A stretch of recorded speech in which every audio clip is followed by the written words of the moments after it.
तो एक बार देख लेते हैं क्विकली ग्लोबल संकेतों को। यूएस फ्यूचर्स अभी फिलहाल मिले जुले कारोबार करे, थोड़ी देर पहले हरे निशान में थे लेकिन वीकनेस थोड़ी यहाँ पर भी आई। यूरोप के बाजारों में बिकवाली बनी हुई है। एक बार देख लेते हैं, तीनों ही इंडाइसेस लाल निशान में कारोबार कर रहे हैं। निफ्टी 250 अंक नीचे और बैंक निफ्टी में 570 अंकों की गिरावट इस वक्त नजर आ रही है। सर, इस समय किन लेवल्स, कौन से लेवल्स इंपॉर्टेंट हो जाते हैं?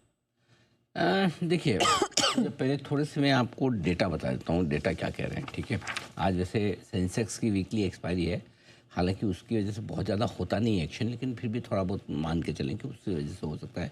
लेकिन जो इम्पोर्टेंट ज़्यादा चीज़ है वो ये है कि देखिए, पुट कॉल रेशो आपका निफ्टी का, बैंक निफ्टी का थोड़ा सा हायर साइड पर था और 3 दिनों से अच्छी तेजियों के बाद आप 25,900 के आसपास पहुंचे भी थे, तो वहाँ से थोड़ी प्रॉफिट बुकिंग आई है एक बार। अब इम्पोर्टेंट लेवल्स क्या है? 25,500 के आसपास अच्छा सपोर्ट है, 86 लाख शेयर पुट में है, और 25,600 के पुट पर 85 लाख शेयर, यानी कि 25,500 25,600 के पुट और कॉल पे, माफ़ कीजिएगा 25,600 के कॉल पर, तो थोड़ा आपके लिए ये इमीडिएटली रेंज हो जाती है। 25,600 के ऊपर निकल कर ट्रेड करना शुरू करेंगे तो 25,700 के आसपास आपकी बड़ी रुकावट का रेंज है, क्योंकि वहाँ पर 1,35,00,000 शेयर आपके लिए कॉल राइटर्स बैठे हैं। तो ब्रॉडली निफ्टी को 25,500 25,700 की रेंज में ट्रेड करना है, ये इस वक्त वायदा करो मार्केट डेटा बता रहे हैं। अब आइए बैंक निफ्टी 61,000 के आसपास ट्रेड कर रहे हैं आप।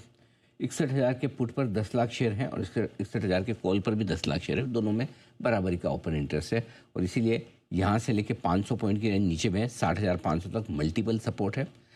61,000 से लेकर ऊपर 500 पॉइंट की रेंज में मल्टीपल रुकावट के लेवल। तो 60,000 को, 61,000 को आप दूरी मान लीजिए बीच में, 500 पॉइंट की रेंज को दोनों तरफ आपको ट्रेड करना है। तो वो सिंपल सी चीज़ है, पहले ऊपर आए तो थोड़ी प्रॉफिट बुक करिए, नीचे आए तो थोड़ा लेना है, नहीं तो ज़्यादा कुछ इस वक्त एक आध दिन आप छोड़ दीजिए, उनको सेटल होने दीजिए। 3 दिनों की तेज़ी के बाद थोड़ा करेक्शन आया है, इस करेक्शन में इंपॉर्टेंट सपोर्ट लेवल के आसपास आ जाए तब खरीदने के बारे में सोचिए। वो इंपॉर्टेंट सपोर्ट लेवल आपका जो निफ्टी पर निकल कर आता है वो है 60,550 60,750 की रेंज का।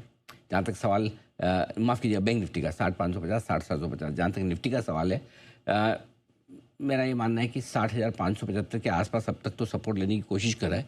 अगर गलती से टूटता है तो 25,575 के आसपास सपोर्ट लेने की कोशिश कर रहा है।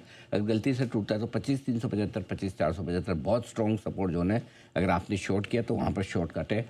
फ्रेश खरीदारी भी करना चाहते हो वहाँ पर ज़रूर कर सकते हैं, और अगर आज ही वहाँ पर पहुँच जाए तो 100% आपको शॉर्ट करके खरीदारी करनी चाहिए। अब आप ये सोचेंगे ऐसा क्यों मैं कह रहा हूँ इतने ख़राब मार्केट में, उसका रीज़न है कि आप ऊपरी स्तर से अगर आज 25,900 से आप 25,500 25,400 आ जाते हैं तो आप 400-500 पॉइंट का एक बहुत बढ़िया हेल्दी करेक्शन इंट्राडे के लिए काफ़ी है। और कोई बिना किसी, अब मार्केट को लग रहा हो कि आज रात को ईरान और अमेरिका का युद्ध होने वाला, वो तो अपने को नहीं पता। वो होने वाला है तब तो एक अलग बात है, अगर वो होता है तब तो फिर कल की कल देखी जाएगी। अगर वो नहीं होता है तो फिर मेरे ख्याल से आपने करेक्शन कर दिया पूरा, और वहाँ पर फिर आपके लिए शॉर्ट काटने और ख़रीदारी करने का मौका बनता है। और अगर 60,500 के आसपास बैंक निफ्टी आ जाता है, वहाँ पर भी एक मौका बनता है। ये क्लियर कट है, ये लेवल आपको ध्यान में रखने हैं।